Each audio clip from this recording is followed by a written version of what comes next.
In this video, we will go over some basic editing of an already entered load. So as you can see here, we have our load already filled out.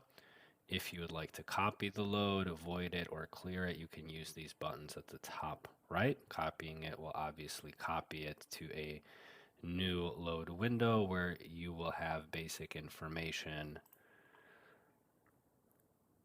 transferred over, and you will just have to adjust any of the time differences along with the load number being the most important.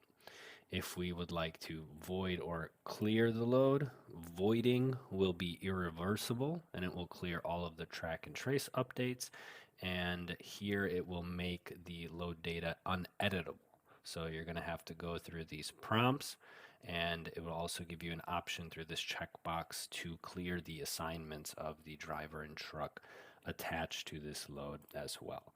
So as you can see, clear is similar but a little bit different, where you're going to be clearing the track and trace and assignments optionally, but you will still be able to use this load if you would like to use it again as well.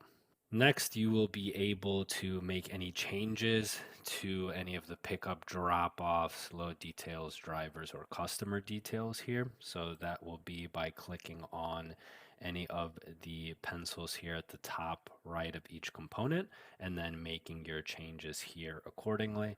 So if we wanted to change this one, say to 6 a.m., click on save, and that will make the adjustment there for us. If we would like to add any additional stops, we will be able to do so with this button that is the plus and add stop at the top right here within these pick and drop off components. So let's say we wanted to add a stop in between here. We are going to click add stop. That will then prompt us with an additional component here to choose what kind of stop it is. If it is just a general stop, you can leave it as stop, but if it's a specific pickup or drop off action that is coinciding with that location, you can then make those adjustments there. Again, same process with locations. So I will add one here. We can select it if we have a specific stop number associated with it, as well as the same process for our time frames, whether they are going to be an actual window or a specific appointment time. So I am going to make this one then on the 24th to the 25th. Again, you can save it here. You will be able to then also adjust the sequence of your stops if needed. Obviously, there are going to be cross checks within the systems and certain fail safes to prevent actions that are not going to be logical, but you will be able to then adjust these